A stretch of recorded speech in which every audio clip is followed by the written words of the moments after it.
This is my grandpa. He's 90 years old. Never traveled much and did what he was told. He was in the war. Which one, you ask? One from the very distant past. World War II, that was the one. Now listen up, because my hook is done. Hi, my name is Courtney Steinwinder, and for my intergenerational interview assignment, I decided to interview my grandfather, Harold Raymond. So as we know, rap is a big part of American culture in this decade, but in the 1950s, this wasn't the case. And so, like I said, I decided to interview my grandfather, Harold Raymond.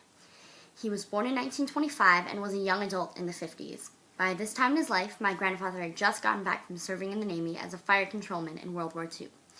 He married my grandmother at 22 and had 2 out of his 5 kids by the 1950s. At this time, he was a full-time student and would soon graduate to become a mechanical engineer for a coal company. And so, through analyzing this era, through interviewing my grandfather, I will confirm my expectations of this decade through the pop culture trends of the era, as well as compare pop culture trends of the 50s with pop culture trends of this decade. After the war, my grandfather returned to a very financially unstable America.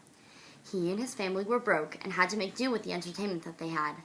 They spent their free time dancing, swimming at the beach, and as my grandfather stated it, just enjoying each other's company. Once a month, he told me that they would save up money and go treat themselves to a trip to the drive-in movie theater. So everything that my grandfather said reinforced what I had learned in this course about this decade. It made sense that a family that could not yet afford the engineering technology of a television would partake in the entertainment use of the radio, as he said, dancing, which is a very large pop culture artifact of the 40s, the radio was. The drive-in theater was another very large part of the 50s, and according to our knowledge of this decade, it was booming, films were.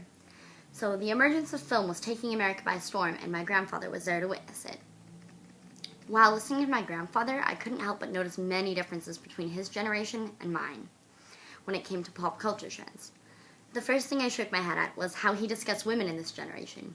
He spoke very highly about how it was my grandmother's responsibility to keep the home together.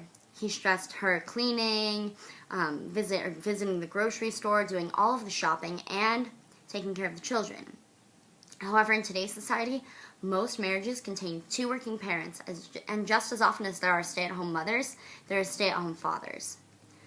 Another very large difference I noted was the work ethic of his generation as compared to ours. For him, they were not very financially well off at the end of the war, and even as an engineer, my grandfather needed to work the second he left college. My generation has taken a very different route to get there. It's a lot more relaxed, self-fulfillment route. Most graduates in my decade travel before they settle down with a job, and most of them travel from job to job before they settle down on when they decide on. One thing I did notice that was similar was the role that music played between the 2 cultures. Music is a very large outlet for both my culture and the culture of the 50s. Although they listened to Duke Ellington and we listened to T-Pain and Taylor Swift, we both see music as an escape and an outlet.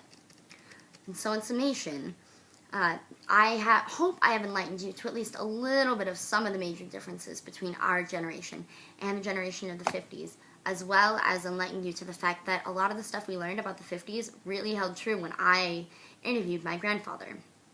Now, although I'd like to wrap my outro line to you, I think I should just leave you with a little less ear pain and let the thoughts of the 50s sink in.